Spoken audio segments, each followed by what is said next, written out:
ಈ ಮುಂಜಾನೆ ಮೈಸೂರು ಮೃಗಾಲಯದಲ್ಲಿ ಒಂದು ಹೊಸ ದಿನದ ಆರಂಭ. ನಮ್ಮ ಈ ಮೃಗಾಲಯ ಬಹಳ ಪುರಾತನವಾದ್ದು.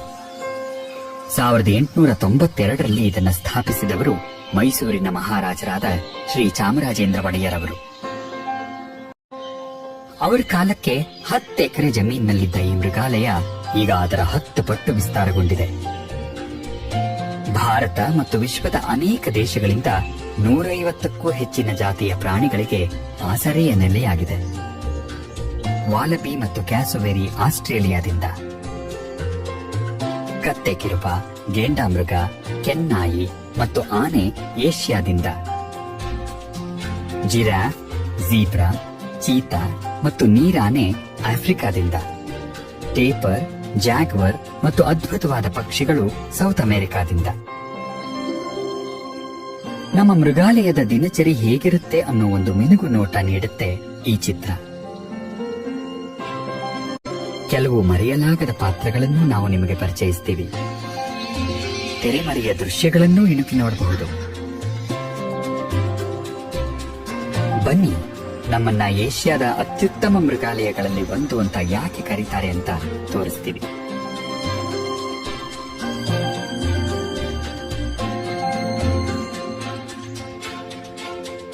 ನಮ್ಮ ಮೃಗಾಲಯ ಪ್ರಾಣಿಗಳ ಸಂಗ್ರಹಕ್ಕಷ್ಟೇ ಅಲ್ಲ ಹೆಸರುವಾಸಿಯಾಗಿರೋದು, ಅದರ ಭವ್ಯವಾದ ತೋಟಗಳಿಗೂ ಸಹ.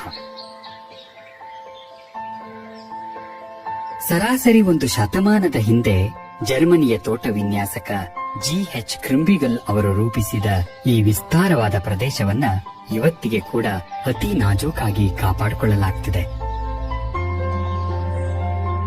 ಸೊಗಸಾದ ಪಾರಂಪರಿಕ ಕಟ್ಟಡಗಳು ತೋಟಗಳ ಸೊಬಗನ್ನ ಹೆಚ್ಚಿಸಿವೆ.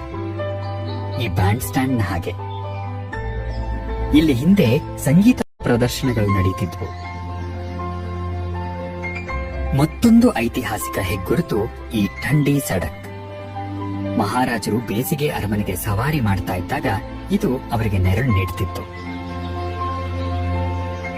ಇವತ್ತು ಮಹಾರಾಜರ ಕಾಲದ ವೈಭವ ಹಾಗೂ ಆಧುನಿಕ ಮೃಗಾಲಯದ ಉತ್ಸಾಹ ಈ ಎರಡನ್ನೂ ನೀವು ಅನುಭವಿಸಬಹುದು.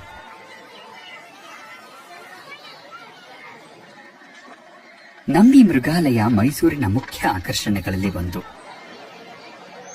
ಪ್ರತಿ ವರ್ಷ 30 ಲಕ್ಷಕ್ಕೂ ಹೆಚ್ಚು ಜನ ಇಲ್ಲಿಗೆ ಭೇಟಿ ನೀಡ್ತಾರೆ. ರಜಾ ದಿನಗಳಲ್ಲಿ ಇಲ್ಲಿ ಉತ್ಸವದಂತಹ ವಾತಾವರಣ ಇರುತ್ತೆ.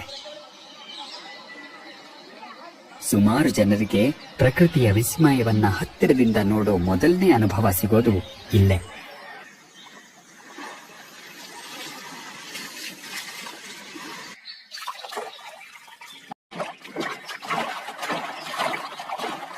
ನಮ್ಮಲ್ಲಿ ಅತ್ಯಂತ ಜನಪ್ರಿಯ ಪ್ರಾಣಿಗಳು ಅಂದ್ರೆ ದೊಡ್ಡ ಮಾಂಸಾಹಾರಿಗಳು. ಈ ಗಾಜಿನ ಗೋಡೆ ಇರೋದ್ರಿಂದ ನಮ್ಮ ಚಿರತೆಯ ಆವರಣಗಳಲ್ಲಿ ಒಂದು ಅದ್ಭುತವಾದ ವೀಕ್ಷಣೆಯ ಅನುಭವವನ್ನ ಪಡೆಯಬಹುದು.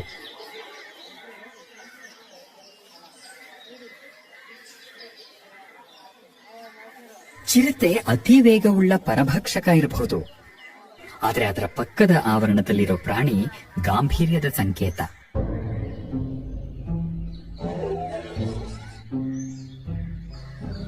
ಈ ನವಮನ್ಮಥ ಪೃಥ್ವಿ. ನಮ್ಮ ಮೃಗಾಲಯದ ಅನೇಕ ಹುಲಿಗಳ ಹಾಗೆ ಇವನ ತಾಯಿ ಕೂಡ ಮಾನ್ಯ, ನಮ್ಮ ಬಿಳಿ ಹುಲಿ. ಮಾನ್ಯ ಕೂಡ ನಮ್ಮ ಮೃಗಾಲಯದಲ್ಲೇ ಹುಟ್ಟಿದ್ದು. ಹಲವು ವರ್ಷಗಳಿಂದ ಅನೇಕ ಮರಿಗಳನ್ನ ಹೆತ್ತಿದ್ದಾಳೆ. ಆದರೆ ಇವೆಲ್ಲವೂ ಸಾಮಾನ್ಯ ಬಣ್ಣದ್ದೇ ಆಗಿವೆ. ಒಂದು ವಿಷಯ ನಿಮಗೆ ಗೊತ್ತಿಲ್ಲದೆ ಇರಬಹುದು. ಹಿಂದೆ ಭಾರತದ ಮೃಗಾಲಯಗಳಲ್ಲಿ ಕಾಡಿನ ಪ್ರಾಣಿಗಳನ್ನ ಸೆರೆ ಹಿಡಿದು ತರ್ತಾ ಇದ್ರು. ಆದ್ರೆ ಈಗ ಅದಕ್ಕೆ ಅನುಮತಿ ಇಲ್ಲ. ಆದ್ದರಿಂದ ಬಗೆ ಬಗೆಯ ಪ್ರಾಣಿಗಳು ಇರೋ ಹಾಗೆ ಖಚಿತಪಡಿಸೋದಕ್ಕೆ ಬೇರೆ ಬೇರೆ ಮೃಗಾಲಯಗಳೊಂದಿಗೆ ವಿನಿಮಯ ಮಾಡಿಕೊಳ್ತೀವಿ. ಅಲ್ಲದೆ ಸೆರೆಯಲ್ಲೇ ಸಂತಾನೋತ್ಪತ್ತಿಯೂ ನಡೆಯುತ್ತೆ. ಸೆರೆಯಲ್ಲೇ ಹುಟ್ಟಿ ಬೆಳೆದ ಪ್ರಾಣಿಗಳು ಮೃಗಾಲಯದ ಬದುಕಿಗೆ ಚೆನ್ನಾಗಿ ಹೊಂದಿಕೊಂಡು ಹೋಗುತ್ತವೆ.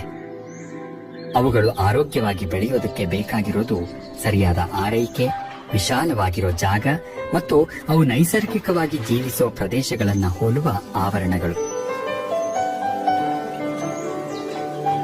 ಹೀಗೆ ಚೆನ್ನಾಗಿ ವಿನ್ಯಾಸಗೊಂಡ ಆವರಣಗಳು ಸುಂದರವಾಗಿರೋದಷ್ಟೇ ಅಲ್ಲ, ಪ್ರಾಣಿಗಳ ಯೋಗಕ್ಷೇಮಕ್ಕೆ ಅನುಕೂಲಕರವಾದ ರೀತಿಯಲ್ಲೇ ಇವೆ. ಉದಾಹರಣೆಗೆ ನಮ್ಮ ಸಿಂಹರಾಜನಿಗೆ ಈ ಬಂಡೆ ಬಹಳ ಮುಖ್ಯ. ಅದರ ಮೇಲ್ ಕೂತ್ಕೊಂಡು ಸುತ್ತಮುತ್ತಲೆಲ್ಲ ನೋಡೋದಕ್ಕೆ.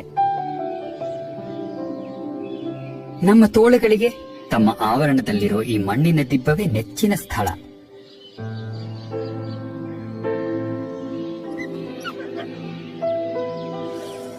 ಬಹುತೇಕ ಈ ಗುಂಪಿನ ಎಲ್ಲಾ ತೋಳಗಳು ನಮ್ಮ ಮೃಗಾಲಯದಲ್ಲೇ ಹುಟ್ಟು ಬೆಳೆದಿರೋದು. ಇವುಗಳ ತಾಯಿ ರಾಣಿ ಮರಿಗಳನ್ನ ಬಹಳ ಚೆನ್ನಾಗಿ ಸಾಕಿ ಸಲಹಿ ಬೆಳೆಸಿದಾಳೆ.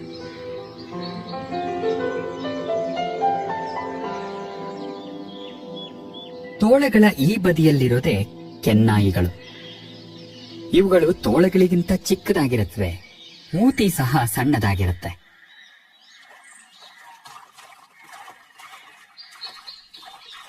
ಇವುಗಳು ಸಹ ಗುಂಪಿನಲ್ಲೇ ಬೇಟೆಯಾಡೋದು. ದೊಡ್ಡ ದೊಡ್ಡ ಗಾತ್ರದ ಪ್ರಾಣಿಯನ್ನ ಕೂಡ ಇವು ಸುಲಭವಾಗಿ ಕೊಲ್ಲುತ್ತವೆ. ಈ